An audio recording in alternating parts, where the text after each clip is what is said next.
salón principal del Centro de Convenciones de la Ciudad del Saber, en nombre del Centro Nacional de Meteorología de Panamá, CNMAIP, y del Consejo Nacional de Meteorología, del MISI. De verdad que es un placer para nosotros recibirlos a todos y tenerlos aquí con nosotros esta mañana. Creo que primero que nada tenemos que darle gracias al Señor que nos permite estar aquí un día como hoy y que también nos permitió que el aguacero aguantara por lo menos hasta que todos entráramos. Así que nos encomendamos y confiamos en que permanezca el día así también. Hoy es un día histórico para nosotros realmente, para todos los que formamos parte del equipo de meteorología, la comunidad meteorológica del país, ya sea que lo hagan desde un laboratorio primario o un laboratorio secundario, una empresa, el gobierno o la industria en general. Hoy estamos celebrando los 150 años de la firma del convenio del metro, realizado el 20 de mayo de 1875 en París, Francia. Así que el día de hoy, con ese preámbulo, quisiera darles las gracias a todos ustedes por venir, obviamente a las autoridades de la ACODECO, del Ministerio de Comercio, de la UTP, de Senafron, creo que está por allá, y obviamente a todos ustedes invitados de empresas, industrias nacionales que nos acompañan hoy, y por supuesto, y muy importante, a todos y cada uno de los colaboradores de CNMAIP que nos acompañan allá atrás, que son los que día a día se esfuerzan porque la meteorología en el país cada vez sea más desarrollada, cada vez tenga un paso más adelante en la ciencia y cada vez les ayude a ustedes a realizar mejores mediciones que todos realizan según cada una de las actividades que ustedes realizan. Para entrar un poco en contexto de lo que estamos hablando, de lo que vamos a ver el día de hoy, quisiera pedirle al equipo técnico que nos inicien con el video de los 150 años de la meteorología, por favor.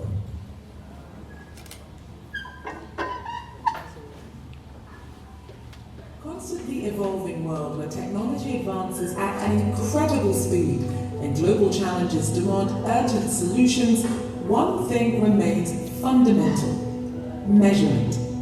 From protecting public health to ensuring fair trade and promoting scientific discoveries, precise and reliable measurements shape our world. But this would not be possible without a bold action taken 150 years ago. Faced with a multitude of different measurement systems that hindered trade, scientific progress and industrial development, the world recognized the need for a unified approach. So, in 1875, 17 states came together to establish a common solution, the Meter Convention. Laying the foundations for international collaboration in metrology and ensuring the accuracy, comparability and uniformity of measurements world over. Since then, our shared journey has been marked by several key milestones. We sanctioned the international prototypes of the meter and the kilogram. We adopted the international system of units. We officially approved the use of coordinated universal time, defined the meter based on the speed of light, and in 2019, we redefined SI units based on constants describing the natural world. At every step, our community has driven progress that impacts all aspects of modern life. Today, as we enter a new era, advances in digital transformation and quantum technology and metrology will enable greater precision, enhanced automation, and better data integration across scientific disciplines. It will empower industries to innovate and tackle emerging global challenges with greater confidence. Together, we have built a legacy, and together, we will continue to shape the future of measurement.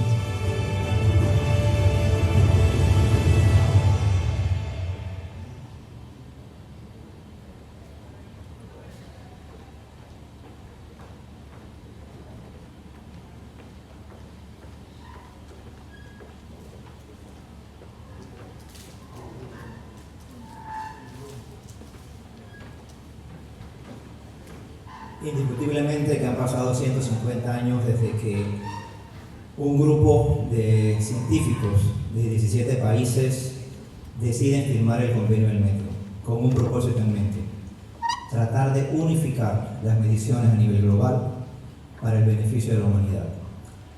Hoy lo que vamos a hacer es tratar de recordar, mantener esa historia, pero también traerle a la historia patria, a la historia de Panamá. Porque no solamente se trata de lo que se hace en el extranjero, sino de cómo lo que se hace en el extranjero influye en el desarrollo de nuestro país. Así que vamos a tener un pequeño, yo diría, degustar de cómo la metrología a nivel internacional ha influenciado el aspecto nacional.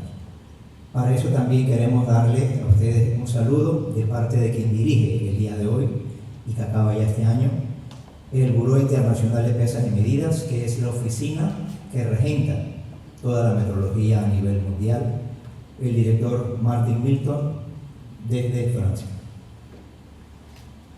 Years, metrology has been at the heart of progress. From the first steps to provide a measurement system to underpin measurements of length and mass, through to the sophisticated measurement system we have today that can measure electricity, that can measure energy, that can measure the quality of food and the quality of healthcare that's provided in the health of our bodies. These innovations have been possible thanks to collaboration. Collaboration on the SI to provide the basis for stable and comparable measurements, and through the work of the OIML to regulate measurement instruments worldwide. But our work is far from done. As the world changes, so must metrology. New challenges demand ever greater precision, whether to support digital transformation or to move towards improving the accuracy of satellite navigation. The question before us now is not only how we do these measurements, but how we provide access to them for all nations on an equitable and reliable basis. As we celebrate 150 years since the signing of the Meter Convention, we invite the global metrology community to pay tribute to what's been achieved and the people who did it, as well as to join us to look forward to the possibilities and requirements in the future. Thank you for being part of this journey. Please come to celebrate with us.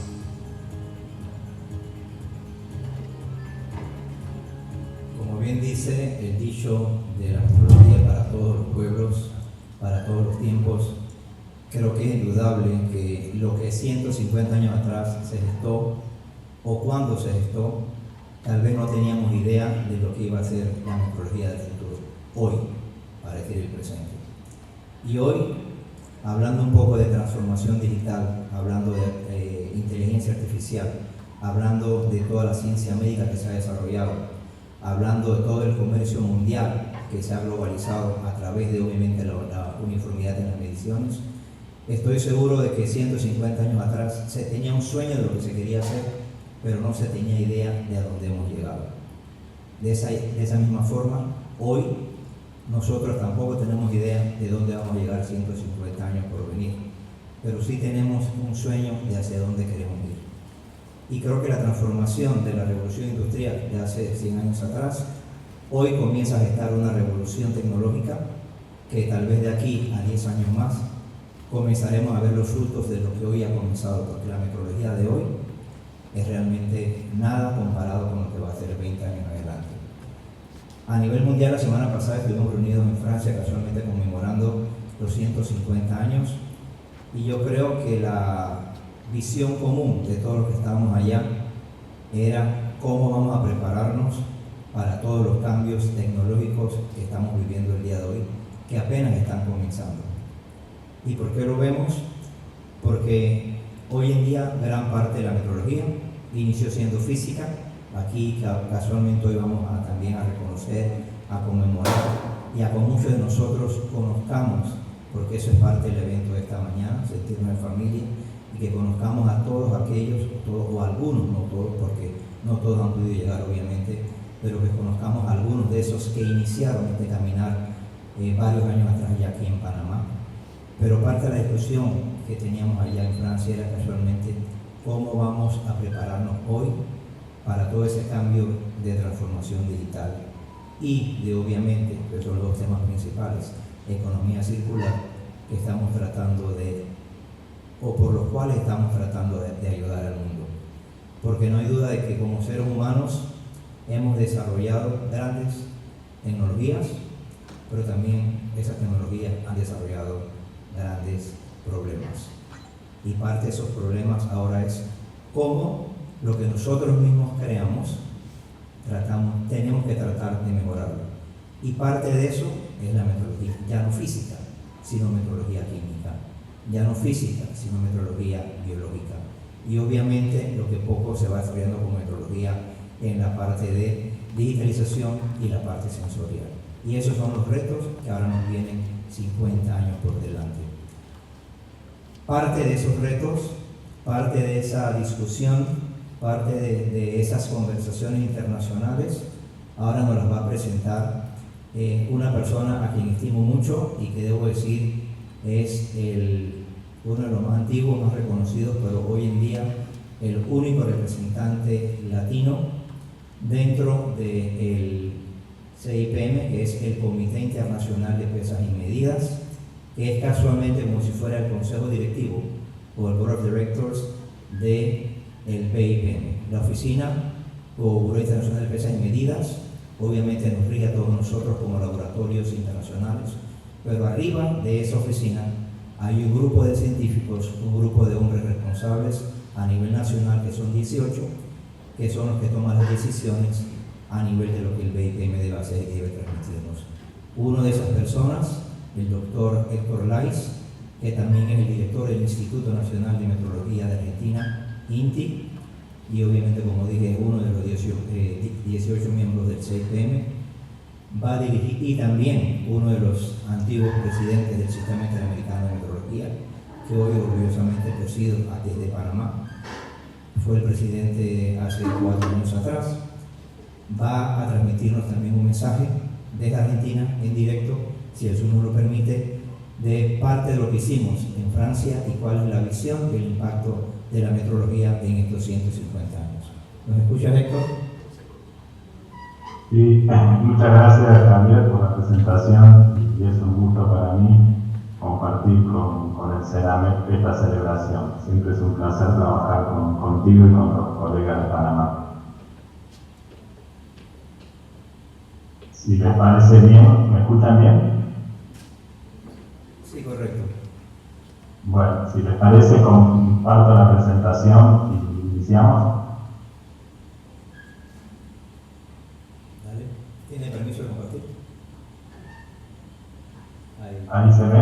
Ahí se ve ya en modo presentación, me parece, sí, correcto. Bueno, muy bien.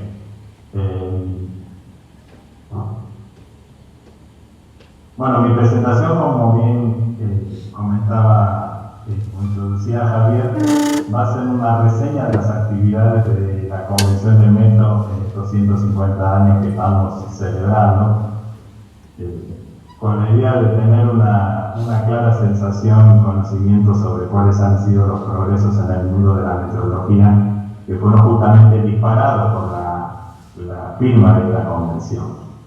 Estamos celebrando 150 años de aquella ilusión, de aquella visión de tener mediciones o medidas para todos los tiempos y para todas las personas, ¿no? Que fue el logo inicial del sistema métrico decimal. Bueno, la Convención del Metro, como vimos anteriormente, es una convención diplomática entre países, o sea, son los estados los miembros de la Convención del Metro. Y es una de las antiguas, creo que es la segunda más antigua que está vigente todavía. La primera era la convención acerca del correo, y la segunda más antigua vigente es esta, la Convención del Metro, que fue firmada en París en 1875 por, en ese momento, representantes de 17 países, que fue firmada en esta foto que ya vimos antes en el video, que es el Ministerio de Relaciones Exteriores de Francia. Y esta es una foto del BIPM, vamos a ver la presentación. La Convención estableció una estructura permanente para que los Estados miembros actúen de común acuerdo en todos los temas relacionados con las unidades de medida. Ese fue el objetivo central. Los signatarios originales fueron 17, los países que estamos viendo aquí, y así creó el Buró Internacional de Pesas y Medidas, el Comité Internacional de Pesas y Medidas y la Conferencia General de Pesas y Medidas, que son los tres organismos centrales de la Convención. Este es un facsímil de la Convención, manuscrita, como era en esa época, en francés, que todavía era el idioma oficial en ese momento de la Convención, y eso es todavía el idioma oficial. Esto es porque, como vamos a ver, fue Francia el país que motorizó la Convención del Metro. Aquí es otra foto de la Convención con la firma, por ejemplo, del representante de Austria-Hungría, que era un solo país en ese momento, Alemania, Bélgica, Brasil, Argentina, Dinamarca, etc. La Convención, como digo, está escrita en francés y empieza, aquí tenemos, ustedes ingresan en la página web del Buró Internacional de Pesas y Medidas, tienen el original en francés, la traducción al inglés. Es una convención que empieza con su primer artículo, que justamente lo que hace es crear en su primer artículo un organismo científico que va a tener su sede en París, ¿no? París, Francia, se dio un previo para que funcione el Buró Internacional de Pesas y Medidas. Justamente este fue uno de los, en su momento, artículos controversiales, porque algunos países en su momento no firmaron la convención, si bien pocos años después la firmaron, que había una disputa si crear o no una sede permanente con laboratorios en Francia o no, pero finalmente eso fue lo que decidieron y es cómo funciona la convención hasta ahora. Pero ¿cuáles son los antecedentes? ¿No? Podríamos empezar, a lo largo de la historia la meteorología estuvo siempre relacionada a la actividad humana. En Egipto, una de las primeras civilizaciones, tenía un sistema de mediciones muy ordenado, por eso podían hacer las construcciones, las grandes construcciones que hacían, que basaba, por ejemplo, las medidas de longitud en lo que se llama el cúbito, la distancia entre el dedo mayor y el codo, que se tomaba del faraón y se hacían representaciones en mármol o en madera de esas reglas basadas en el cúbito del faraón, y eso establecía su sistema meteorológico. También los egipcios tenían pesas, piedra, que están todos en el Louvre en París, pero bueno, también las otras civilizaciones tenían su sistema de medidas. Por ejemplo, los babilonios tenían también su sistema de pesas, por supuesto que era diferente al de los egipcios. Hoy, cuando se visitan las ruinas de Pompeya, puede verse lo que era la mesa ponderaria, que era donde se calibraban los patrones de volumen a través de orificios que hay en esta mesa, que se usaba como patrón de volumen de líquidos. Y la expansión del Imperio Romano diseminó las unidades de medida, como el pie y la milla. Hoy, cuando hablamos del sistema imperial, el pie, la milla, la onza, etc., algunos piensan que es por el Imperio Británico, pero ese sistema era el sistema de los romanos. Pero bueno, esto fue evolucionando en las distintas sociedades y las distintas economías en forma muy diversa, basándose, como digo muchas veces, las unidades en medidas antropométricas del cuerpo humano, el cúbito, la pulgada, el pie. Se tomaba como el promedio del pie un número, o el pie del rey, o el promedio del pie de un número indeterminado de personas. Esto, ¿qué fue lo que sucedió? Que en cada ciudad, en cada reino, en cada feudo, tuviera su propio sistema de medidas. Por ejemplo, esto es solo un ejemplo de lo que era en España las medidas de volumen de líquido. La unidad de medida de líquido era el cántaro. Pero como podemos ver en esta descripción, el cántaro tenía un volumen diferente en cada ciudad de España. Por ejemplo, o cada reino. Aragón, el cántaro, tenía una determinada medida. En Castilla tenía una determinada medida. En las provincias catalanas tenía una medida diferente. En Valencia, otra distinta. O sea, era una unidad de medida que tenía un único nombre, cántaro, pero que era diferente en cada una de las subregiones de España. Lo mismo pasaba en Francia y en todos los países de Europa en particular, y eso se trasladaba también al continente americano, porque esa diferencia en las unidades de medida que había en cada una de las regiones de España se trasladaba al continente americano. Por ejemplo, en la época de la colonia, sucedía que en la Argentina las unidades de medida de cada ciudad dependían de si había sido fundada por españoles provenientes de Aragón o de Castilla, tenían las unidades de Aragón o de Castilla, ¿no? Bueno, esto es visto ya a finales del siglo XVIII en Francia como algo que había que corregir para poder avanzar con el comercio. Era una traba enorme al comercio y al desarrollo industrial. Y fueron los revolucionarios franceses los que fueron a fondo, como hacían en muchas otras cuestiones de gobierno, con la decisión de unificar el sistema de medidas en Francia. Entonces se encargaron a la Academia de Ciencias, donde había personajes importantes como Lagrange, Laplace, Coulomb, Lavoisier, Lejeune, muchos que nosotros estudiamos hoy en día sus teorías o sus teoremas, estaban en ese momento en la Academia de Ciencias de Francia y fueron los que impulsaron el establecimiento de un único sistema de medidas, que iban a llamar sistema métrico decimal, porque se iba a basar en una unidad de longitud del metro y iba a tener múltiplos y submúltiplos decimales, ¿no? A diferencia de los sistemas anteriores que se dividían en docenas o en sexagesimales, etc. Como anécdota, varios de estos impulsores terminaron guillotinados en el periodo del terror de la Revolución, ¿no? Pero bueno, obviamente pasa mal.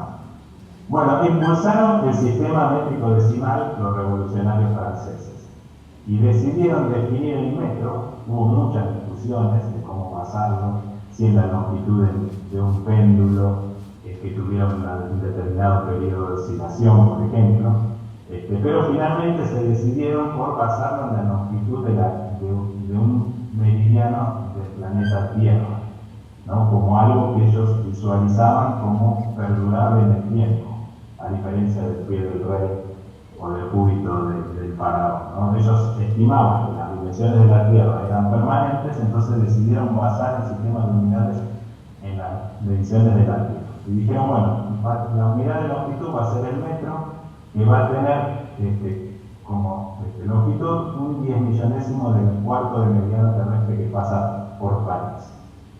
Y el kilogramo se va a basar en el metro. Va a ser la masa de un decímetro cúbico de agua destilada a 4 grados centígrados. Entonces, bueno, tenían que medir ese meridiano y le encargaron esa tarea a dos topógrafos, matemáticos y topógrafos de Lamb y que tuvieron que hacer la triangulación, la medición de una fracción del meridiano, la que iba de Dunkerque a Barcelona, durante los años más violentos de la Revolución. Fue una tarea, hay un libro muy interesante que relata toda esta aventura. Fue una tarea enorme que llevaron adelante ellos con su equipo de medir en la forma más exacta posible la longitud de ese meridiano. Finalmente determinaron la longitud del meridiano de un 10 millonésimo de esta longitud y construyeron dos patrones, uno para el metro y otro para el kilogramo, que se depositaron en los archivos de la República de París.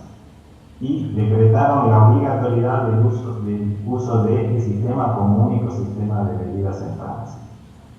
Ahí acuñaron, para celebrar ese acontecimiento, una medalla, que es la medalla donde por un lado está la medición, simbolizando la medición del meridiano terrestre, y por el otro lado está la imagen de la República con el metro en una mano y el kilogramo en la otra, y la frase que hasta hoy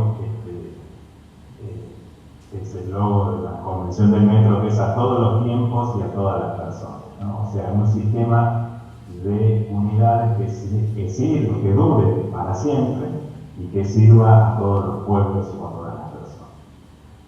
Bueno, es interesante que fue Napoleón, cuando empieza a invadir otros países como Alemania o España, el que junto con otras cuestiones legislativas o el funcionamiento de los gobiernos y la economía, a la edad de la revolución, también empieza a difundir el sistema métrico como una forma de modernizar las mediciones de los países que quedaban bajo su imperio, ¿no? Esto sigue evolucionando y en 1875, unos años antes, en 1870, Francia invita a todos los países del mundo a ponerse de acuerdo para usar un único sistema de medidas, el sistema métrico decimal.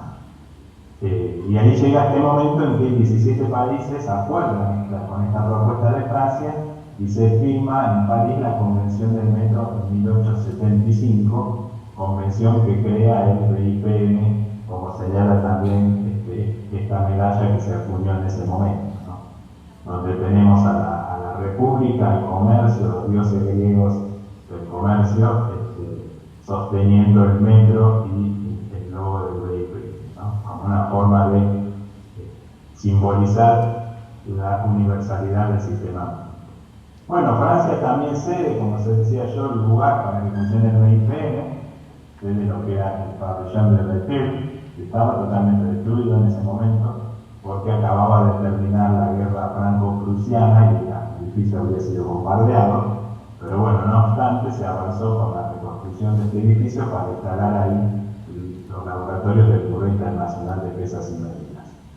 Se construyeron los prototipos del kilogramo, ¿no? Un cilindro de platino y vidrio de más o menos 10 centímetros de altura y de diámetro, y el metro, ¿no? También una barra de platino y vidrio, que se guardaron en el BIPM y se establecieron los laboratorios para compararlos, ¿no? Este era el laboratorio de masa en ese momento, donde están las balanzas que se usaban para comparar los prototipos, los patrones nacionales de cada país contra el prototipo internacional.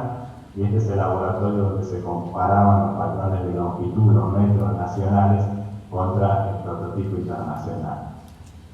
Bueno, una foto de quienes trabajaban en esos años y que pasaron por el BIPM, Marie Curie, por ejemplo, que realizó algunas mediciones en el BIPM, su esposo, Guillaume, que era el director del BIPM, los tres fueron premios Nobel. Y estas son fotos del BIPM hoy, ese edificio que sigue perdurando, pero al cual el original pabellón de Berthier, pero al cual se le han ido anexando otros edificios, algunos administrativos y otros de laboratorio, como los que hoy contienen la balanza de Kibbles para la realización del kilogramo vinculado a la constante de Planck, o los laboratorios de resonancia magnética nuclear, donde se realizan mediciones de metrología química de la más alta exactitud. O sea, los laboratorios del BIPM, si bien son pocos, son muy pocos laboratorios, pero están en la punta de la exactitud meteorológica, como debe ser para un instituto que tiene esta misión. Hoy en día, de esos 17 miembros originales, la convención tiene 62 miembros plenos y 40 asociados.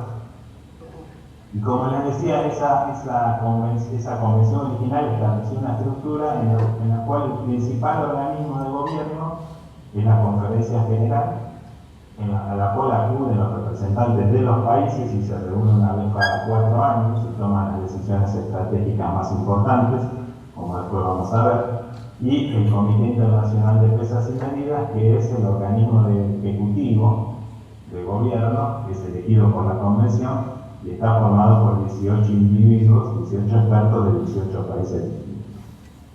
Bueno, esta es una foto del CIPN en 1894 y una foto del CIPN hoy. Como detalle, en ese momento eran todos hombres, hoy hay 5 mujeres. El IPM todavía son pocas, frente al total de 18, pero comparado con el CIPM original, bueno, algo fue cambiando. Bueno, la primera conferencia general de pesas y medidas tuvo lugar, vamos a ver un resumen de los hitos de la conferencia general, tuvo lugar en 1889 y ahí se definieron los prototipos internacionales del metro y del kilogramo y se distribuyeron las copias correspondientes a cada Estado miembro. Y se estableció, junto con el segundo, un sistema de unidades basado justamente en el metro, el kilogramo y el segundo, que era lo que se llamaba el sistema MKS.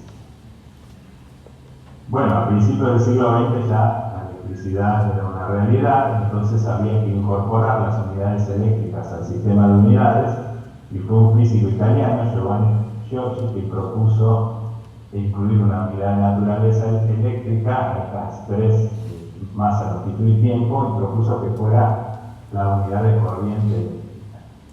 Hubo que modificar la convención, porque la convención original hablaba solo del metro y del kilogramo, pero en 1921 se modifica la convención y se decide dar al BIPM un rol más general para intervenir en todas las mediciones necesarias para el desarrollo de la ciencia, la tecnología y la industria.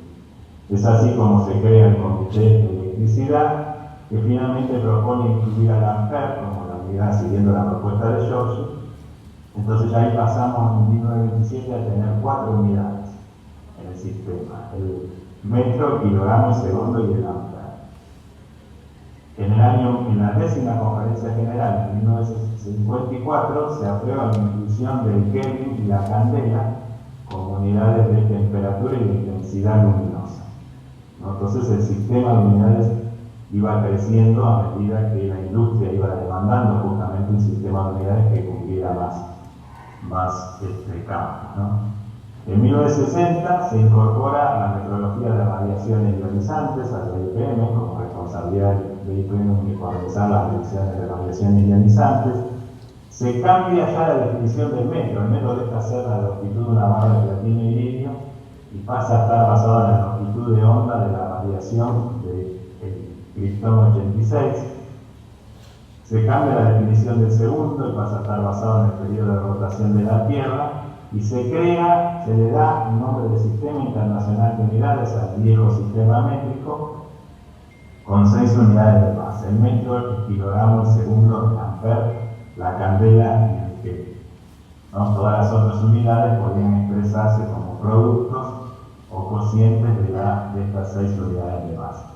En el 67 se cambia la definición del segundo y se pasa a estar basada en la frecuencia de transición entre 2 estados del átomo de cesio, que es la definición del segundo hasta el día de hoy, ¿no? Cuando un átomo produce una transición, emite una radiación electromagnética que tiene una determinada frecuencia fija, y esa frecuencia, la frecuencia de una transición particular de cesio se utiliza para la dirección. Pasa a definirse el Kelvin como una fracción de la temperatura del punto triple del agua. En 1971 se define el mol y se incorpora como la 7ª unidad de base del sistema internacional. En el 79 se cambia la definición de candela y pasa a estar basada en técnicas radiométricas, o sea, medir la energía de una fuente de luz.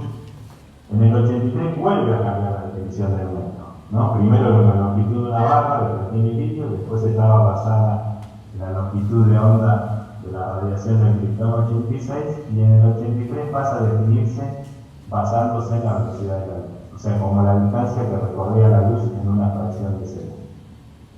En el 87 se aprueba, la Conferencia General aprueba asignar al BIPM la determinación del tiempo atómico internacional, o sea, la UTC, la unidad, la hora mundial. Es el BIPM desde el 87 el que determina la hora mundial en función del promedio de relojes atómicos que están distribuidos por todo el mundo.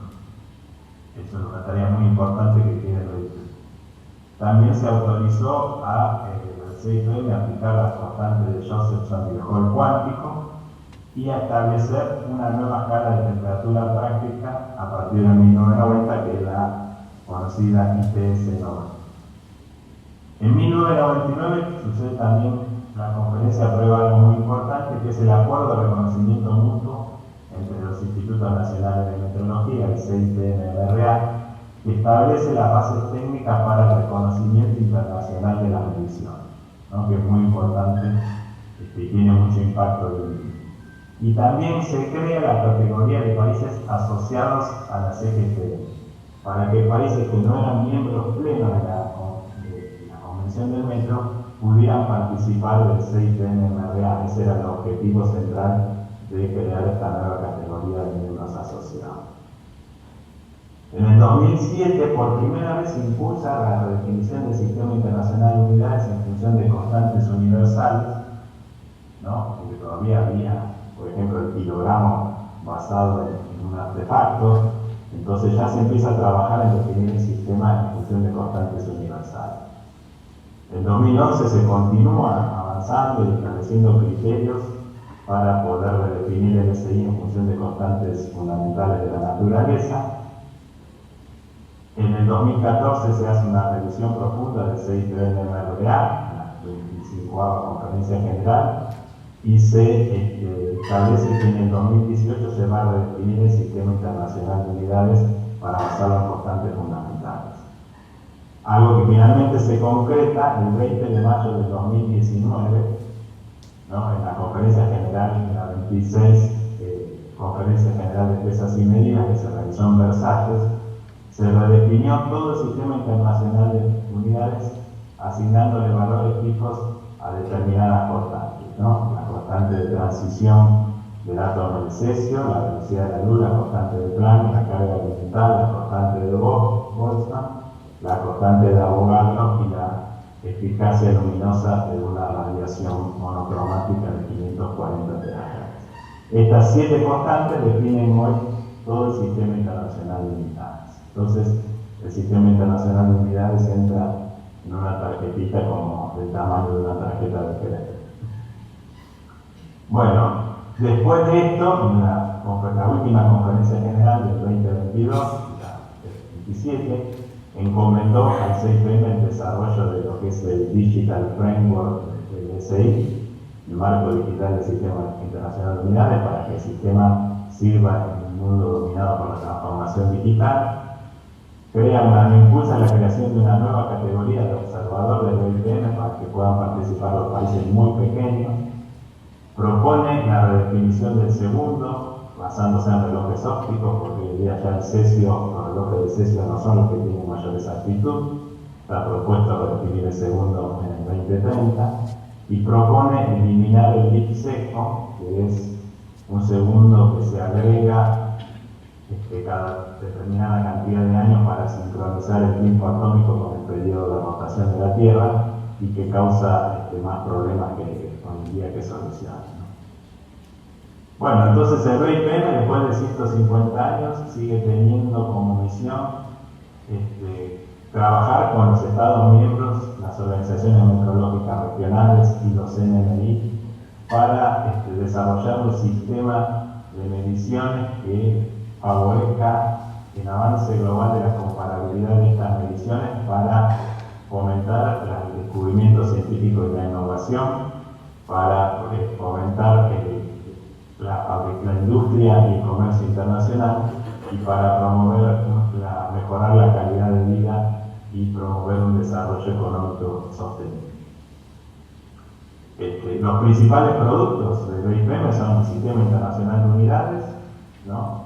Que hoy en día está accesible en lo que es el brochure, que es el documento oficial del Sistema Internacional de Unidades, y también ha avanzado mucho el desarrollo del Sistema Internacional de Unidades para el mundo digital, al cual ustedes pueden acceder a través de este QR y navegar en este Sistema Internacional de Unidades digital. Bueno, esto es. Finalmente está la medalla que se aprobó ahora, que se entregó a todos los países, entre ellos al CENAMEC, para celebrar los 150 años del BIPM, donde de un lado está el sello original, ¿no? Donde el metro era el símbolo como una barra de platino y litio, y del otro lado están las unidades tal como las conocemos hoy y cómo se vinculan a través de las constantes fundamentales de la naturaleza. Bueno, un poco agradecerle la invitación y compartir esta reseña muy rápida sobre la evolución de la Convención del Metro en estos 150 años.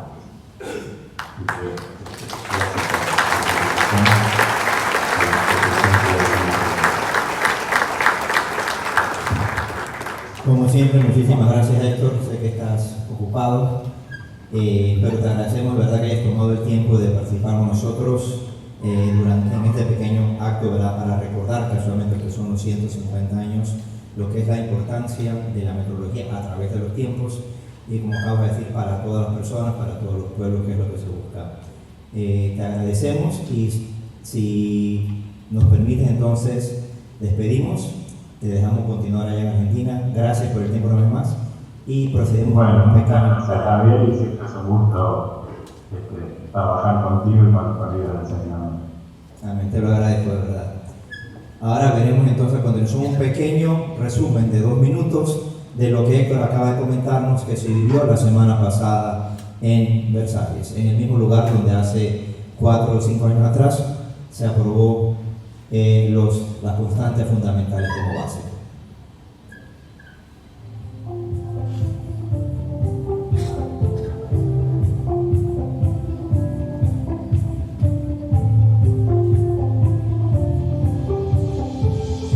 This is one of the longest scientific collaborations that we have ever seen in mankind, so we are very excited. It is incredible to be part of this celebration. So many metrologists bringing standards, methodologies, comparisons, and how this is so important for the industry. It's a good way to meet people and get different perspectives on metrology as a whole.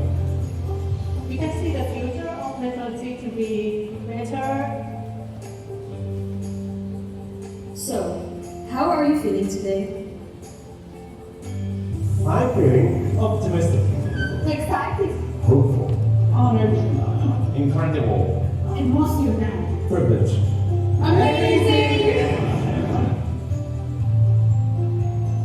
I'm feeling metrology, At home, happy. Inspireful. to be part of this Global metrology community. My hope for this celebration is to build on what we've achieved over this first 150 years, and the sky's the limit really on the next 50. Thank you for celebrating with us. Casualmente, una semana atrás, el pasado martes, miércoles y jueves, realmente estuvimos conmemorando esos 150 años. Esta foto que queda como recuerdo para la historia es casualmente de los representantes de los 6 organismos regionales del mundo entero, de la mano con el doctor Martin Milton, quien, como dijimos, dirige hoy el Eudó y que concluye su gestión este año. Importante decir, para los que tal vez no lo saben, con nuestros compañeros metrólogos, ya se escogió el CIPM, ya escogió el nuevo director que reemplazará a Martin a partir del año entrante, y es una mujer. Primera mujer metróloga, primera mujer científica que llega a dirigir yo diría el futuro de la metrología en este tiempo donde obviamente se habla mucho del trabajo científico o de que las mujeres no llegan a niveles, ¿verdad?, directivos de trabajo científico. Hoy vemos que casualmente la cabeza de la metrología a nivel mundial va a ser una mujer que actualmente es de Nueva Zelanda. Ahora me toca a mí tratar de llevar esto un poco, aterrizarlo a nivel nacional, ¿verdad? Porque qué lindo ver todo esto. Efectivamente ahí vimos un trabajo mancomunado de un grupo de científicos y representantes de todos los países del mundo reuniéndose para tratar, y esto es lo lindo de la metrología, para tratar de llegar a acuerdos en pro de el mundo entero, no de cada uno de los países. Y lo que estamos viendo aquí hoy, e inclusive lo que vemos allá afuera, por supuesto, es cómo la metrología llega a cada uno de nosotros. Voy a ponerles una pequeña presentación donde vamos a ver ahora cómo, en forma paralela, este cambio meteorológico también ha afectado a nuestro pequeño país, Panamá. Si me permites la presentación. Esto hace un par de meses atrás, acabando un proyecto de economía circular, otro de los coaches que estaba trabajando conmigo, tratábamos de buscarle no solo el resultado del proyecto, sino algo más de sazón y de peso al por qué hacemos lo que hacemos. Y dijimos, oye, ¿por qué no tratamos de que en cada uno de los países participantes tratemos de ver cómo se relaciona lo que se ha hecho con la metrología a una industria típica del país? Y comenzamos a hablar de los países que producen café, agua, el mate, arroz, obviamente pues azúcar, X. Y yo trataba de buscar en Panamá también qué hacer o cómo relacionar Panamá a eso. Y me costó mucho, tengo que ser franco, hasta que comenzamos a hablar de qué es lo que más se conoce de Panamá. Y por supuesto la respuesta fue el canal. Pero cuando tratamos de hablar de qué industria podíamos desarrollar, a pesar de que tengo que decir que la industria panameña sí utiliza metrología, pero realmente no hay una industria que descolle, digamos hoy el café que está descollando, pero con base internacional. Así que tratamos de hacer entonces una presentación o un pequeño escrito en cuanto al canal, y aquí el profesor Anselmo, casualmente también que está aquí presente, nos ayudó un poco. El doctor Ulrich Harmes de Alemania fue el que hizo el pequeño blog y dijo, ¿sabes qué? Hablemos un poquito de cómo se relaciona el canal o la historia del canal con la metrología, y lo que voy a tratar de presentarles hoy en 5 slides nada más. Vamos a ver si me lo permites allá y si yo puedo pasar acá directamente. Sí, ok. Hace poco Héctor estaba hablando de 1875, ¿verdad? Que celebramos en 1875 los 150 años de la firma del BPM. Pero paralelo a eso, en estos pequeños lados del planeta, en Panamá, también estaba ocurriendo algo en 1875 por ahí. Pues esos franceses que estaban peleando, discutiendo, la industria francesa tratando de promoverse para ser obviamente una potencia mundial, introduciendo también obviamente la parte del sistema internacional de unificación de las mediciones, también eran las mismas personas que estaban desde allá tratando de desarrollar proyectos en otras partes del mundo. Entre esos proyectos, un proyecto sumamente importante, el Canal de Panamá. Entonces, cuando hablamos a veces del Canal de Panamá, lo vemos en cuanto a lo que tenemos hoy, o ese inicio que se da con la construcción del canal por Estados Unidos, pero efectivamente pudiésemos decir que el canal también tiene sus inicios 150 años atrás, cuando se comienza a desarrollar con los franceses, y obviamente vemos que en ese entonces, como sí se estaba hablando del sistema internacional ya, de lo que son las bases del sistema métrico, sí se hablaba en los documentos, y toda esta información que está aquí, que está en el blog, fue sacada también gracias a las fotografías de la zona de la Autoridad del Canal de Panamá. Y vemos que se hablaba ya de la posible longitud del canal en unos 80 kilómetros, 7.000 metros cuadrados que había que hacer en un túnel, obviamente lo que conocemos como Puerto Culebra. Todo eso con el tiempo fue cambiando, y de hecho también fue parte del fracaso del canal francés. Y se habla entonces de lo que también conocemos hoy como la concesión Wise, que es la que le otorgaba en ese entonces al canal francés la concesión por 99 años para uso y construcción del canal, y que después el canal, el área sería revertida obviamente a los colombianos, no a los panameños, porque en ese entonces Panamá se había unido voluntariamente a Colombia. Y comienza entonces el trabajo industrial, donde otra de las figuras muy conocida por nosotros, que es Jean Fourot, demos un segundito aquí,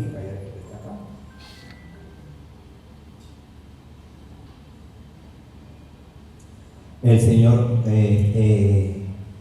Bruno Varela, es el que comienza a hacer los trabajos de ingeniería, y casualmente también se verificaba cuánto iban sacando por día, con expectativas de unos 300 metros cúbicos de material pétreo al día. Eso poco a poco fue bajando, y un año después, en 885, ahí el canal, los franceses comienzan a darse cuenta que efectivamente esas metas, que obviamente lo relacionan al sistema internacional, no iban a poder alcanzarse, y comienza, además de la fiebre amarilla, el decline del canal francés.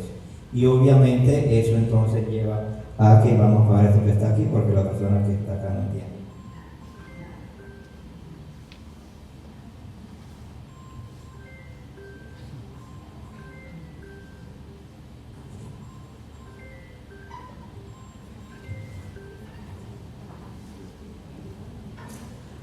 Y obviamente el canal francés a la larga, más o menos en 1888, comienza a decaer, y no es hasta 1994 donde el canal ya se cierra por completo. Pero todo eso estaba obviamente bajo la influencia de los franceses.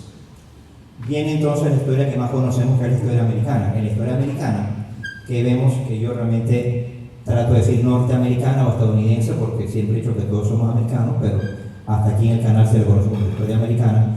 Comienza entonces a darse con la intervención del doctor Gorga, por allá por los 1900, donde es el que comienza a estudiar parte del fracaso del canal francés por la fiebre amarilla, y todos esos estudios científicos que se dan en parte de medicina, parte de investigación, se dan en base a lo que hoy conocemos como el Instituto Gorgas, que desde ese entonces trabajaba con Estados Unidos y trabajaba con estándares de lo que en su momento era el National Book of Standards, que no es más nada que el Instituto Nacional de Métrica o de Estándares o de Patrones, que es el inicio de lo que hoy es el NIST, que es el Instituto Nacional de Metrología de Estados Unidos. O sea que sí, la construcción del canal francés estuvo totalmente, del canal estadounidense, estuvo totalmente basada en patrones del sistema métrico, del sistema internacional, pero basado siempre en los estándares que usaba el sistema estadounidense. Y una de las cosas que en donde notamos en la historia es que obviamente creo que todos conocemos también que ahí se dice que okay, la línea del canal va a pasar desde, creo que era Puerto Limón hasta Panamá, y se iban a dar 10 millas, kilómetros obviamente en ese entonces, 5 a la izquierda y 5 a la derecha de la línea del canal, y eso sería el territorio que sería el territorio canalero, siempre en los estándares basados allá. Y comienza la construcción de todo el canal basado en estándares, lo que hoy llamamos como sistema inglés. Por eso es que hoy todavía la construcción de nuestro canal depende mucho de eso, y de la gran cantidad de equipamiento, maquinarias, todavía está basado en ese sistema. Por eso también el canal tuvo que crear un departamento de metrología, que está también basado en Colón, que tuvo mucha relación con nosotros en el pasado, no tanto el día de hoy, y ese es el departamento que se encarga de tratar de hacer todos los cambios o hasta de construir esas piezas que hoy no pueden accesar porque ya no existen, pero que tienen que adecuar obviamente a lo que tenían en el tiempo de antes, porque tal vez es sistema inglés. Y las dimensiones de las cámaras, las compuertas, las esclusas y el dimensionamiento de los barcos y todo se basa obviamente en el sistema inglés. Pero el tiempo pasa, ¿y qué ocurre? Vienen cambios. Creo que los que estamos aquí presentes recordamos 1977, cuando se ha tratado de los Cartes, 1999, cuando a las 12 del día, pues esa foto histórica de un grupo de panameños, los que estuvimos ahí presentes, subiendo y recibiendo en nuestra mente el canal que hoy es nuestro, otros a veces tienen otras opiniones, pero que ha ido cambiando, y ese canal, que realmente es una gran historia y una gran industria a nivel nacional, hoy en día estábamos viendo un promedio de, trabaja con 180 rutas marítimas, ahí no se ve bien la letra, pero debe ser 170 diferentes países, más de 9.000 contenedores o barcos pasan, 9.000 barcos pasan al año, cada uno con 7.000, 8.000, 9.000 o hasta 14.000 contenedores, y obviamente tiene relación con unos 1.000, casi 2.000 puertos a nivel mundial. Esa es la industria del Canal de Panamá hoy, que tuvo que ser ampliada, ahora ya no por Estados Unidos, nuevamente por europeos, porque si recordamos cuando iniciamos todo esto, en el 2007, que inicia la ampliación del canal más o menos, quien se gana la licitación, Grupo Unido por el Canal, era una empresa o un consorcio entre SACIR, que es española, Jan de Nor, que es Bélgica, y estaba Iprevigio, que era italiano, obviamente como una empresa también nacional, ¿verdad? Pero el fuerte era europeo. ¿Qué generó esto? Que ellos vuelven y toman entonces sistema internacional. Y esa época, hay que decirlo, es donde tal vez el CNMPIP, en ese entonces, comienza a tener una gran relación con todo este grupo de empresas que trabajaron con el canal, porque a ellos sí les exigían que por seguridad, por calidad de todo lo que se hizo en la ampliación, pues los servicios que prestaban, los equipos que utilizaban, el material que utilizaban, tuviese trazabilidad al sistema internacional. Y ahí se nota también la diferencia entre empresas con reconocimiento que quieran hacer el trabajo bien, que están seguros porque quieren. Y yo recuerdo incluso una anécdota que creo que todos recordaremos, en donde hubo una demora en la transición del canal, y nosotros y empresas nacionales teníamos también que ver con digamos, calibración de equipos de ellos, y ellos sí demoraban y hacían hasta la pausa si los equipos no podían ser calibrados, porque para ellos era más importante, aunque tuviesen que perder un poco más de tiempo, calibrar equipos y asegurarse de lo que estaban haciendo, que hacer algo sin la certeza que lo están haciendo bien. Hay la gran diferencia. En paralelo, casualmente, en el 2002, el CENAMEP, siendo parte de la CENACYT, comienza a separarse de la CENACYT y se crea lo que es el CENAMEP como un laboratorio independiente fuera de la misma CENACYT. Nuestro compañero Nando casualmente comienza a entrar ahí, ¿verdad? En ese momento, Saúl y otros más. Y casualmente, años después, se crea el nuevo centro de metrología, el edificio que hoy ocupamos, donde casualmente el mismo año que el canal ampliado finaliza, 2016, nosotros inauguramos el nuevo edificio en paralelo con esto. O sea, nuestra historia parece mentira, pero ha ido muy de la mano con el desarrollo también de la metrología, con la historia canalera. Y ahí obviamente vemos en las fotos también a don Anselmo que estaba presente y a don Jorge también que estaba presente en ese momento cuando inauguramos el nuevo edificio. Pero las cosas siguen cambiando y hoy en día tenemos nuevos retos, como decía en los videos anteriores. Hace un año atrás el canal también en ese cambio, en esa necesidad de mejorar, crea un laboratorio de calidad de agua que trata de soportar los laboratorios que anteriormente tenían, y nosotros también en base a esa necesidad comenzamos también a trabajar en el desarrollo de un laboratorio de metrología química para poder darle soporte a ese laboratorio y a los diferentes laboratorios que utilizan también calidad del agua. Y ahí es donde trato de traer la relación de la metrología con la solicitud, la necesidad y la urgencia de la industria nacional. Cuando una industria se va desarrollando y necesita mejorar, se dan cuenta que necesitan implementar metrología. Y ahí nosotros también tenemos que estar presentes para dar ese paso y tratar de dar ese soporte nacional a los diferentes laboratorios. Porque a la larga ese es el trabajo del Instituto Nacional de Metrología de cualquier país, tratar de dar ese soporte, esa referencia nacional a esas necesidades nacionales que el país pueda tener en cualquiera de las industrias que sea. Y obviamente, pues hoy tenemos nuestro canal ampliado, para no tomarme tanto tiempo, un resultado de un trabajo de muchos años, 100 años si queremos verlo de historia republicana, un canal que creo que es orgullo de todos los panameños a nivel mundial, y así como este pequeño y corto ejemplo de una industria que se ha basado en el desarrollo de un país y que tiene su injerencia en la parte metrológica, nosotros en el instituto consideramos que toda industria, por pequeña que sea, si quiere desarrollarse y quiere mejorar y quiere ser competitiva a nivel internacional, va a necesitar de aspectos metrológicos para poder ser mejor. Y eso es lo que debe estar en la mente de cualquier persona que quiera mejorar la calidad de lo que produce. Y eso también, vuelvo y recalco, es lo que vemos allá afuera. Empresas hoy privadas que tienen productos, pero que creen en la calidad de lo que hacen, que creen en la calidad de los productos que se producen o se fabrican y que tratan de mejorar día a día lo que hace la industria panameña. Sin más, entonces los dejo y ahora espero que esto haya servido de introducción a la persona que viene, que realmente para mí ha sido un soñador, ha sido uno de los panameños que yo más estimo por ese deseo de país que ha tenido, que creo que ha sido uno de los creadores de donde estamos el día de hoy.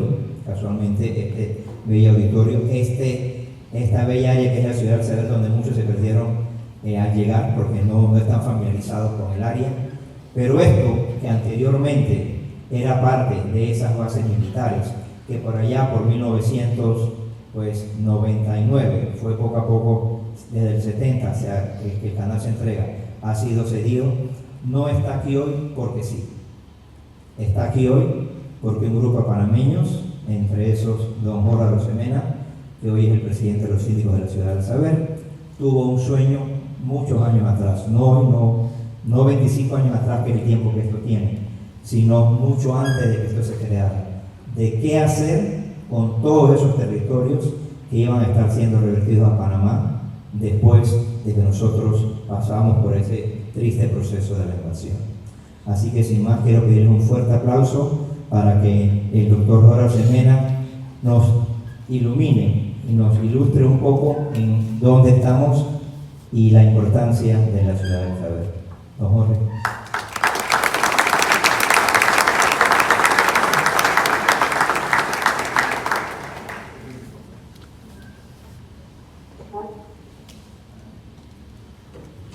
Muchas gracias, Javier. Y muy buen día a todos, a todas. Lo primero que quiero es pedir disculpas porque estaba en una reunión que quiero compartir con ustedes. No sé si todos habrán oído hablar de otra institución en la ciudad del saber, que es el CREAS, el Centro Regional de Estudios de Salud por Simulación, AIP también.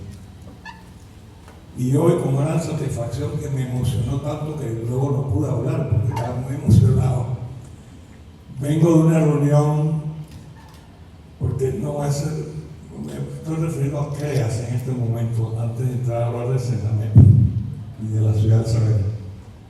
Porque ese es un sueño, y tomo la palabra de Javier, que hay que soñar siempre y trabajar para que los sueños se hagan realidad. No basta soñar. Trabajo arduo, eso reseña que nos hicieron aquí, es el esfuerzo internacional de muchísima gente para ir precisando y seguir avanzando, ¿verdad? Pero alguien soñó primero, teníamos que tener un patrón, ¿verdad? ¿Y a dónde va? ¿Por dónde va esto? Pero les cuento brevemente CREAS, porque, y quiero darle reconocimiento al doctor Jorge Mota, que en estos momentos está en una situación de salud precaria. Cuando visitamos en la Universidad del Sur de Florida el CAMELS, el Center for Advanced Medical Whatever Simulation, salud, que está considerado de los top 1, 2, 3 del mundo en entrenamiento de personal de salud. Y dijimos, esto hay que llevarlo a Panamá. Y desde ese entonces separamos lo que era el edificio, sigue siendo 229, donde estaba SCN Radio and Television Service. SCN. Y por razones que no voy a contar, porque si no me tomaría toda la mañana, diferentes administraciones no le prestaron atención debida, a pesar de que separamos el edificio, etcétera, etcétera. Pero hoy, dentro de muy poco, lo vamos a estar invitando, junio o julio, a la inauguración formal ya del edificio con los talleres, los primeros quirófanos, etcétera, con la más alta tecnología, asesorado por el doctor Okuda, que es considerado el número 1 del mundo en simulación para el entrenamiento en salud, y que estuvo aquí hace unos días visitando el lugar y nos han estado acompañando técnicamente. Y por eso, todo esto es para decirles la pena por qué vine tan tarde. Es más, me salí, dije que da aprobación a una serie de temas que quedaban para venir para acá. Así que les pido disculpas por la tardanza. Sobre la ciudad del saber, para los que se perdieron porque no habían venido antes, esto es un sueño de dos grandes panameños ya fallecidos, Fernando Aleta Almarán y Gabriel Luis Galindo. Ellos, que ambos fueron empresarios exitosos en diferentes campos de la industria, tuvieron esta idea de que teníamos que aprovechar que íbamos a estar recibiendo áreas de diferentes bases militares, eran 14 principales, eran muchas más, que tenía Estados Unidos en Panamá, y que creáramos algo que Gabriel Luis, en una conversación informal, así dijo, ¿por qué no le llamamos Ciudad del Saber? Un nombre tan ambicioso como ese. Pero así quedó. Y ellos dos tuvieron la idea de que para que Panamá se pusiera en función de los retos del siglo XXI y contribuyera a buscar respuestas a esos desafíos, debiéramos crear algo en Panamá, aprovechando las instalaciones que Panamá iba a recibir. Originalmente, y luego el paso siguiente fue qué tipo de entidad creamos para garantizarle continuidad, para evitar, como pasó con CREAS, y no voy a decir cuál administración, un ministro de salud que no entendió, a pesar de que lo dije 1000 veces, esto está listo, hecho, tenemos los fondos, solo falta que lo echen a andar.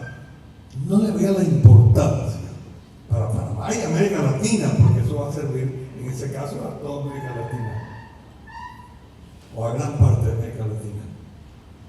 Pero bueno, ¿cómo garantizar la continuidad para que no sea lo que pasa muchas veces? Y hubo una administración, no doy nombre, aquí los que tenemos un poco más de años sabemos de qué estoy hablando.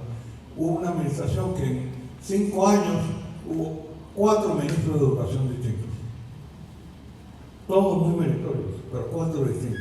O sea, cada uno vino y volvió, y lo que estaba haciendo es eso no lo dejo porque no lo inicié yo. Esas mezquindades y miopías lamentables, perdonen que un día de celebración me desahogue con ustedes, pero eso es lo que se buscó superar en la Ciudad del Saber. Y por ahí pensamos, ya éramos un grupito muy pequeño, creemos algo que pueda estar por encima de las administraciones, en el sentido no de ser mejor ni peor, sino que trascienda los cambios que se dan en las administraciones públicas, que son necesarios y son parte de la vida democrática.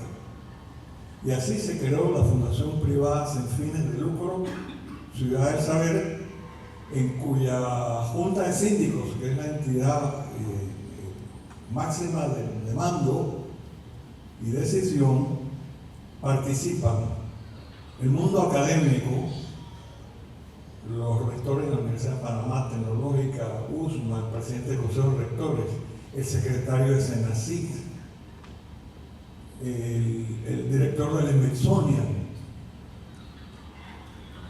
el mundo empresarial, diferentes personalidades, algunas ya fallecieron, han sido sustituidas, el mundo académico en el sentido más amplio, los trabajadores, es decir, una gobernanza que representara diferentes sectores y que permitiera pasar más allá de los 5 años. Y fíjense lo ambicioso que era eso en ese momento. En nuestro país, que estamos acostumbrados a ver a quién nombraron, a ver qué me toca a mí. Perdonen que lo diga, pero así es, lamentablemente. Así entonces mi amigo, quizás a ver qué puedo aprovechar. No es que sea la mayoría, pero esa minoría es la que nos tiene con muchos problemas. La inmensa mayoría de los panameños estamos en salones como este porque creemos que Panamá cada día puede ser mejor y tiene todas las condiciones para darle bienestar a toda su población y más si hacemos las cosas bien, ¿verdad? Bueno, se buscó esa fórmula, como digo, con representación del mundo académico, empresarial, científico, laboral, para constituir la Junta de Síndicos.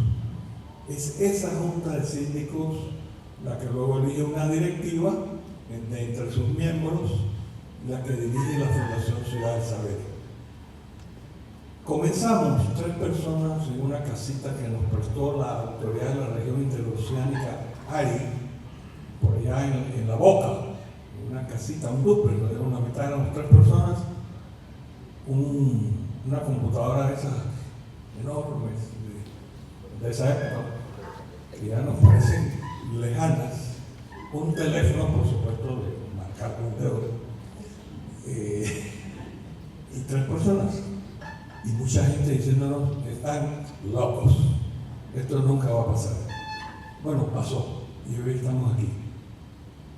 Y hoy está SENACIC aquí, casi de los inicios, y está SENAMEP, aquí. Está Indicasat y están los organismos internacionales y hay empresas de alta tecnología y hemos promovido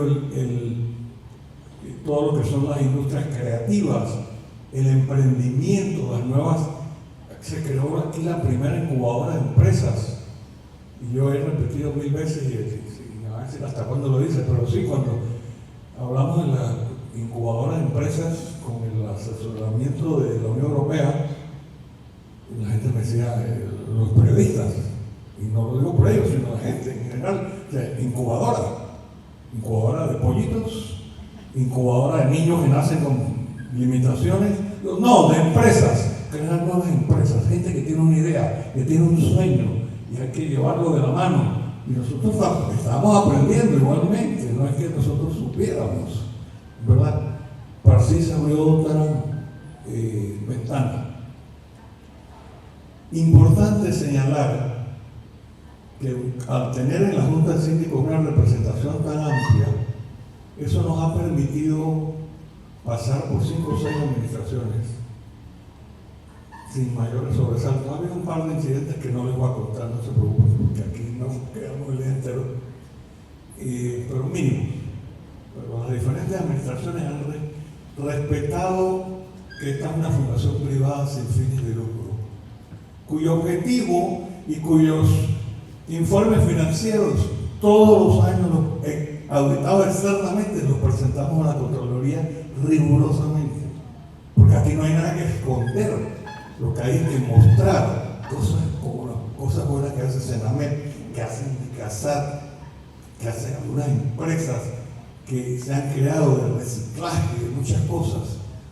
Entonces, yo quiero, porque voy a terminar ya, Javier, no se preocupen, yo quiero felicitarlos a ustedes. Se dice en lenguaje común de la vida empresarial y de la vida académica en todos lados que lo que no se mide no se puede mejorar.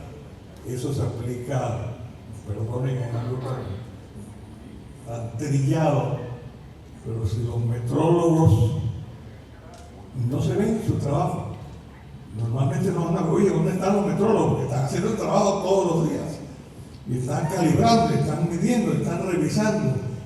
Pero qué importante, aquí Javier acaba de hacernos una breve presentación sobre lo que significó eso en lo que es el canal para Panamá y la historia de este país.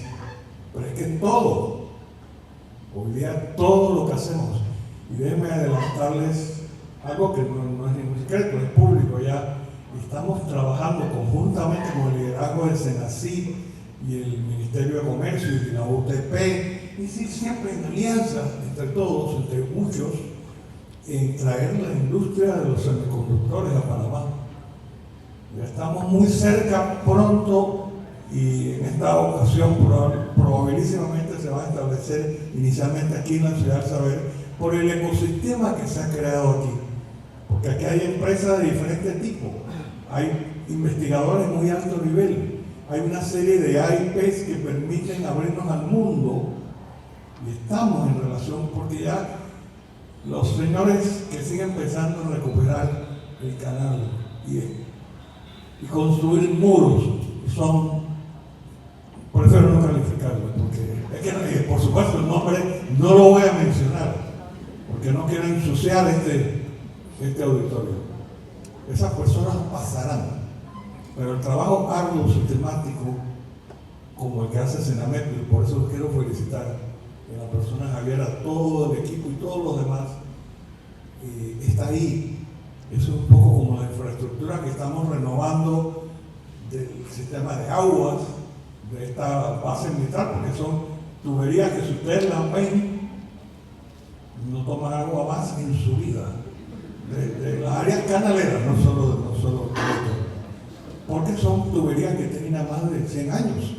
Los edificios nuestros tienen más de 100 años, la mayoría, no todos, este es más nuevo, este solo tiene como 60 y tantos, este es nuevo, de los chiquillos, ¿verdad? Pero reemplazar todo eso cuesta, y debo decirles, porque no puedo terminar sin decir esto, gracias a Dios, después de que por una ley consensuada a finales, cuando estábamos en esa transición, cuando el 31 de diciembre, mediodía de 1999, se pasó el decreto ley que nos dio esta propiedad a una fundación privada.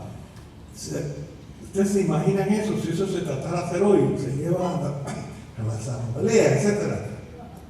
No quiero pensar. Pero eso se dio. Y porque se dio, comenzamos a construir poco a poco, con muchas personas, con apoyo internacional del Banco Interamericano, de la Unión Europea, de la CAF eventualmente, de las universidades, de los centros de investigación, y ganándonos la confianza. Y nos honra que instituciones como Senamet sean parte de nuestro ecosistema.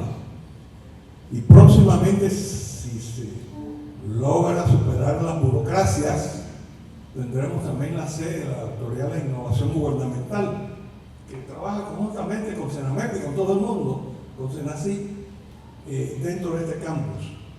Y ojalá podamos, no puedo ni decir nombre en este momento, tengamos esa primera empresa que va a comenzar a diseñar semiconductores aquí en estos predios, y potencialmente pues una fábrica que será aquí o en Panamá Pacífico, donde sea, en Panamá, porque Panamá tiene una serie de condiciones por su posición geográfica que le permiten jugar un papel especial en el caso de los semiconductores, porque los semiconductores no se mueven en barcos, se mueven en avión, y nosotros tenemos el hub aéreo. Tenemos muchas cosas buenas en Panamá. Yo los felicito, lo dejo por ahí. Construyamos, sigamos construyendo, y eso es lo que hace Senamet, lo que hace Senacit, lo que hace Indicasat y otros. Construyendo. Hay suficiente gente ya que se dedica a destruir. Dejémoslo que se destruyan entre ellos mismos.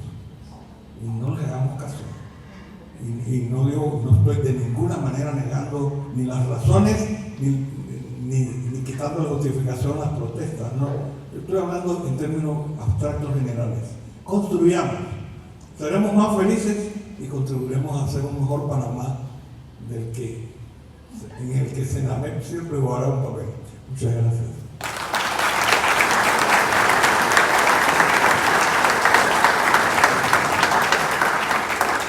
Muchas gracias, don Jorge, por esas palabras. De verdad que nos inspira a todos en seguir trabajando hacia adelante.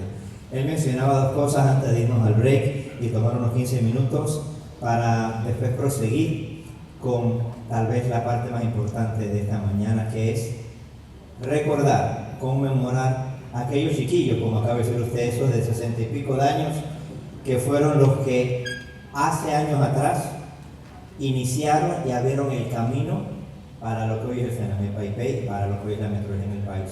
Porque como hemos dicho siempre, lo que somos hoy es el resultado del trabajo de los que hoy están en Senamet, del trabajo de los que hoy están en APODEP, del trabajo de los que hoy están en INSI, de los que hoy están en Senaci, gracias por su presencia, pero sobre todo del trabajo de aquellos que nos han antecedido, que, como dije al principio, tal vez no tenían idea de lo que íbamos a hacer.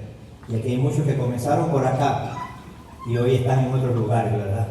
Así que nos despedimos con 15 minutos de break para que también compartan un poco con las mesas que están allá afuera, las empresas, y nos vemos aquí, digamos que... Buenos días a todos. La verdad es que es un placer estar aquí celebrando este homenaje con aquellas personas que ya nos han precedido en el quehacer meteorológico. A mí me ha tocado presentarles, digamos, a una persona que no necesita presentación. Una persona que por más de 4 décadas ha estado trabajando para darle forma a la infraestructura nacional de la meteorología en este país, desde diferentes ángulos. Fue asesor de la ONUDI y en ese momento le tocó hacer un forecast de qué es lo que necesitaría la meteorología a nivel nacional en el primer laboratorio de meteorología primaria de la UTP, igual que le tocó hacer lo mismo en el Senamet. Fue director del Centro Nacional de Metrología, el primer director del Centro Nacional de Metrología. Fue también director del Departamento de Metrología de la CENACIT y además de todo eso fue el mentor de muchas generaciones de metrólogos. Me da gusto y mucho regocijo presentar a quien es mi amigo, mi mentor y que tiene un lugar muy especial en mi corazón, el profesor Anselmo Arolaza.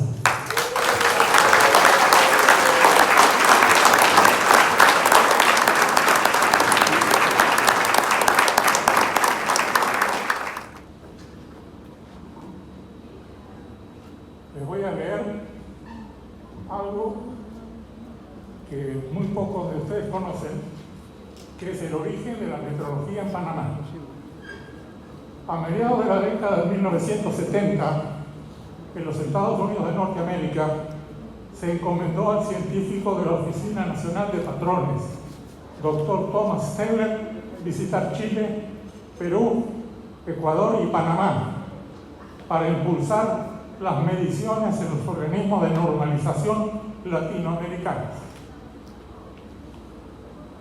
A finales de 1975, la OEA convocó en Buenos Aires, Argentina, a los representantes de los organismos de normalización, donde el representante técnico de la OEA, ingeniero Rómulo Ferreira, expuso la conveniencia de impulsar el desarrollo de la metrología en Latinoamérica y que la OEA tiene fondos para asistencia técnica en esa disciplina.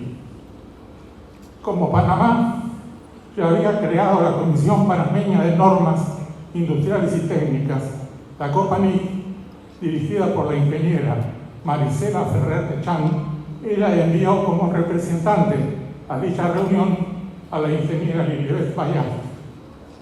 Posteriormente, la directora de la COPANIC consiguió apoyo de la Organización de las Naciones Unidas para el Desarrollo Industrial, ONUDI, consistente en un programa integral para establecer la metrología en Panamá, que comenzó en enero de 1976, cuando inicié mi misión en Panamá como gerente del proyecto de la ONU. Durante todo ese año se capacitó la ingeniera Lilibet Bayat como mi contraparte del proyecto en varias áreas de la metrología y se seleccionaron los patrones e instrumentos de medida para implementar un futuro laboratorio de metrología en Panamá. También por gestión de la ingeniera Marisela, Panamá se asoció como país adherente a la Organización Internacional de Metrología Legal, OIML. Con ello, Panamá pudo disponer una amplia biblioteca virtual de metrología y más de 100 recomendaciones internacionales de la OIM que sirvieron para la capacitación de futuros metrólogos panameños.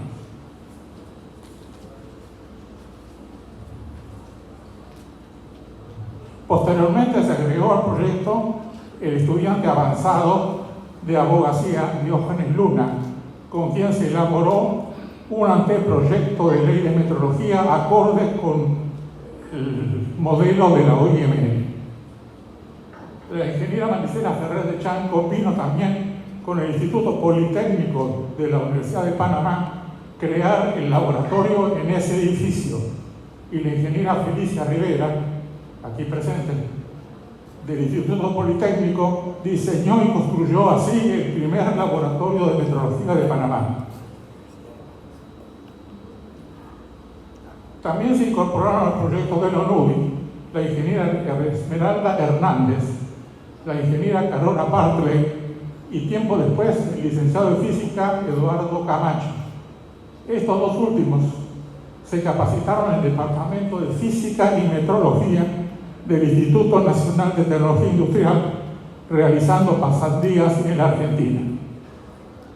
En 1977 llegaron a Panamá los patrones e instrumentos adquiridos con fondos de la ONUDI y de la OEA, instalándolos en el laboratorio. Se implementaron así las áreas de pequeñas masas grandes masas, un comparador de hasta 1000 kilogramos, la volumetría, el laboratorio de longitudes, manometría, dinamometría, termometría y pirometría, metrología mecánica dimensional y metrología eléctrica. De esta manera se pone en funcionamiento el primer laboratorio de metrología de Panamá, realizando calibraciones y verificaciones de patrones de acuerdo con la Organización Internacional de Metrología Legal. Muchas gracias. Yo quisiera que don Eduardo, don Jorge pasaran también a nuestro esfuerzo, me molesté.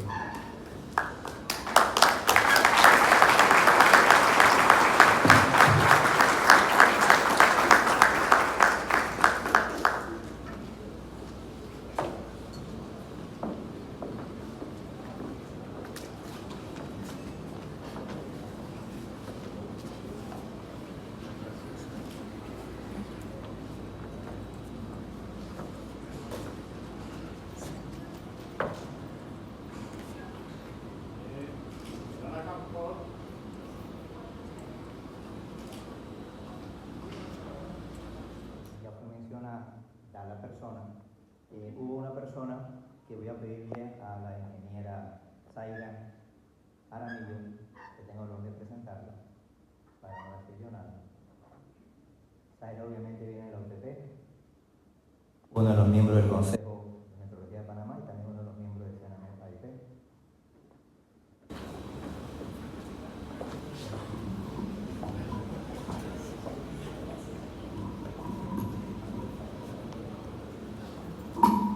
Buenos días a todos. Mi nombre es Zaira Jaramillo. Yo laboro en el laboratorio de metrología que está en la UTP. Y tengo el agrado de presentar a la siguiente persona a la que se le va a dar este examen. En mi caso, me toca presentar a la ingeniera Felicia Rivera de Araola. Creo que ya no sabía que íbamos a presentar. La ingeniera Felicia, como dijo el ingeniero Anselmo que se adelantó, fue quien diseñó el primer laboratorio de metrología que estuvo ubicado en el Instituto Politécnico de la Universidad de Panamá. Bajo convenio con el Ministerio de Comercio, ese laboratorio operó allí hasta el momento en que la universidad salió de esas instalaciones y ahora opera en el laboratorio de Tocumen. Pero en Tocumen tuvimos nuevamente la dicha de que la ingeniera Felicia fuera jefa de ese laboratorio en algún momento y compartiera con nosotros desde la dirección del centro experimental, donde ahora está ese laboratorio, muchos años con nosotros, de los que hemos aprendido mucho, y yo me considero que tengo mucha suerte de haber logrado que ella haya sido mi jefa, compañera y amiga. Y me alegro de que por lo menos muchos de los aquí presentes que están el día de hoy sepan los orígenes de la metrología en Panamá, porque muchos desconocemos algunos detalles, otros desconocemos todo, pero es importante que esto no se olvide porque es un arduo trabajo de muchas personas, incluyéndolos a ustedes, que deben ser parte del camino y van a forjar el camino para otras generaciones que ni siquiera están aquí presentes, pero siempre tengan esto en cuenta para que no lo olviden. Sin más, le dejo a la ingeniera Felicia. Si no me pongo a hablar, no paro. Trabajé como ingeniero Anselmo en la Universidad de Panamá, entonces no éramos nada más que el Instituto Politécnico. Y nada más quería comentarles que tenemos un amigo metrólogo mexicano del CENAM que dice: la metrología en Panamá nació con el amor. Porque al final me casé con el ingeniero de la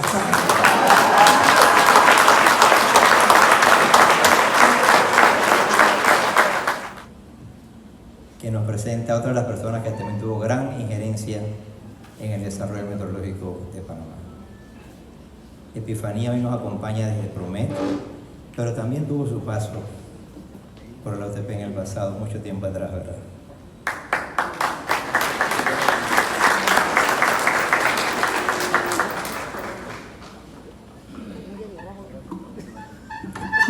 Buen día.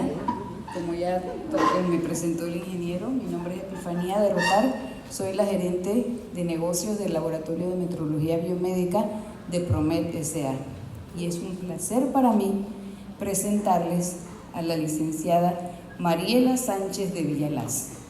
Mariela fue directora del Laboratorio Primario de Metrología de Panamá, que en esos años se encontraba dentro del Centro Experimental de Ingeniería de la UTP entre los años 1993 al 2000.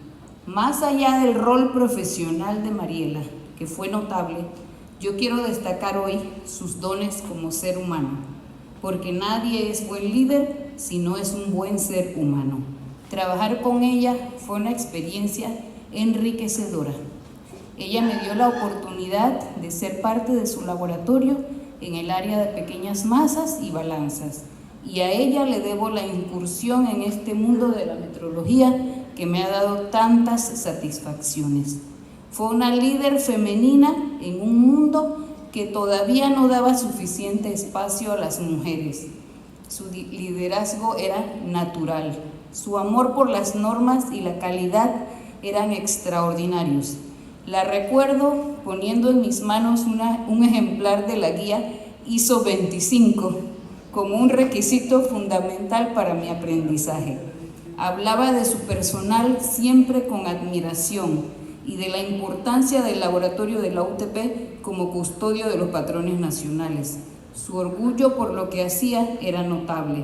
Fue una mujer que combinó de forma extraordinaria sus roles de líder, madre, hija y esposa. Su liderazgo era inspirador. Revisaba los certificados de calibración hasta la última coma, número y punto. Y cuando debía hacer una corrección, la hacía con respeto y cariño, como solo lo hace un líder. Recuerdo que siempre era un gusto que me llamara a su oficina, ya fuera para corregirme, aconsejarme o simplemente escucharme. Daba espacio para que todos los miembros de su equipo innovaran, propusieran, desarrollaran y los apoyaba al 100%. Cuando había intercomparaciones nos apoyaba al 200%. Nos daba todas las herramientas necesarias y nos ayudaba a brillar como solo lo hace un líder. Se alegraba de nuestros éxitos y nos acompañaba en nuestros fracasos. Hoy día, cuando enfrento alguna situación, siempre pienso en ella y en cómo la resolvería. Mariela, gracias por tu contribución a la metrología. Eres inspiración y ejemplo para todos nosotros. Con Mariela, que fueron internados al inicio, hoy lo tenemos aquí presente. Y quisiera pedirle a mi compañera Edilma López de Acodeco que haga la introducción, por favor.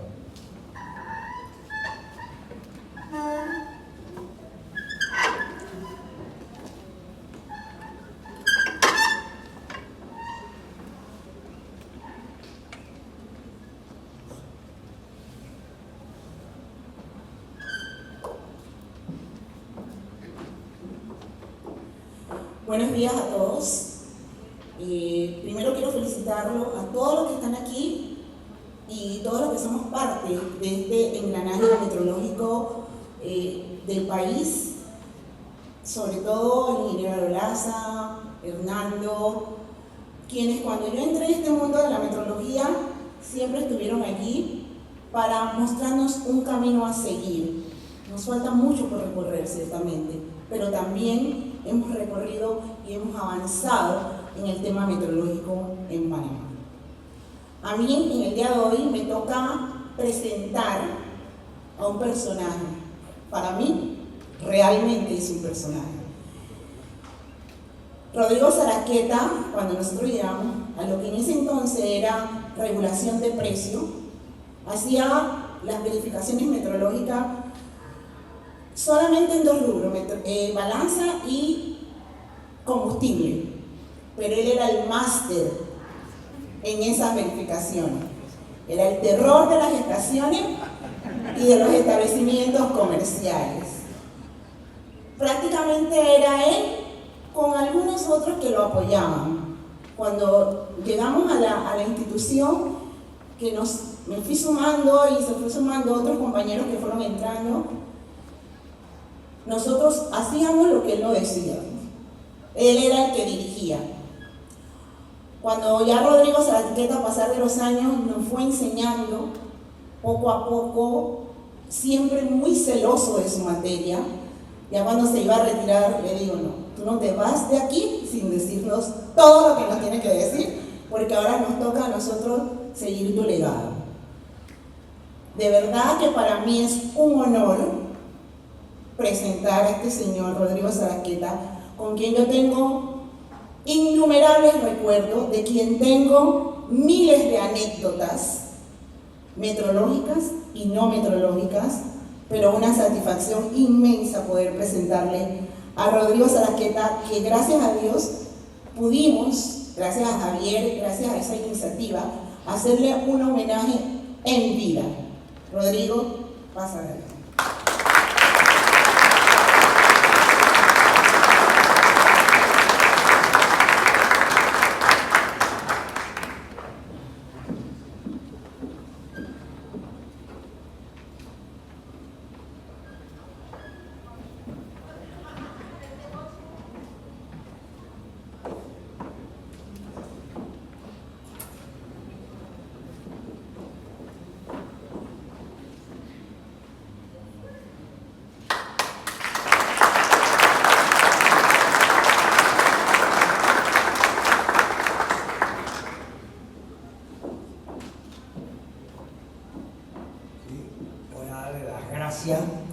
Al señor Aníbal Vallarino Giner, que fue el que me nombró a mí en 1969 y me dijo: encárgate de la metrología, de las pesas y las balanzas y de las surtiduras, los surtidores de combustible, porque dicen que están robando. Y entonces yo llevé mis calibradores, mis probadores volumétricos a la tecnológica. No tenían masa los inspectores, compré las masas, las llevé a calibrar y comenzaron las inspecciones en las tiendas, porque nadie chequeaba las balanzas en las tiendas, nadie chequeaba los surtidores, nadie chequeaba las balanzas de los ingenios, ni de los molinos, nadie revisaba ninguna balanza. Era algarete eso. Y yo comencé a poner orden y pusimos muchas multas, cerramos muchos establecimientos y pusimos orden. Muchas gracias por este homenaje. Muñoz, para que nos haga también la presentación de la siguiente persona.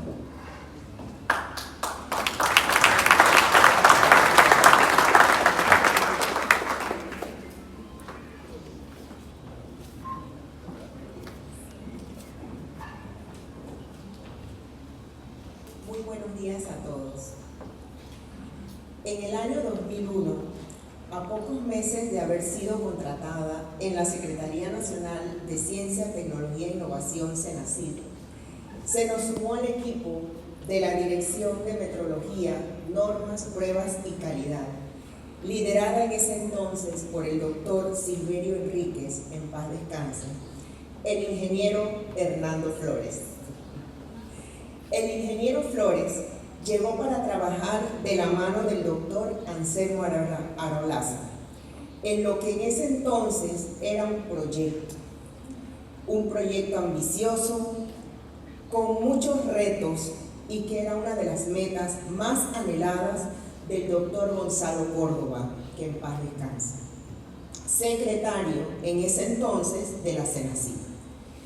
Ese proyecto buscaba dotar al país de un nuevo centro de referencia nacional en materia de metrología, con instalaciones, equipos y patrones de primer nivel. El ingeniero Flores trabajó bajo la guía del doctor Anselmo en la preparación de todas y cada una de las licitaciones para la compra de equipos y patrones. Muchas anécdotas ahí, Hernando. En las adecuaciones de aquel primer edificio, el 176, que se convertiría en la sede de dicho proyecto. Recuerdo con muchísima emoción la alegría que sentíamos como equipo cada vez que se recepcionaba un instrumento, un patrón, un equipo, desde el juego de masas patrón, el banco de medidores eléctricos, el banco de medidores de agua potable, los relojes patrones de cesio y por supuesto el camión calibrador.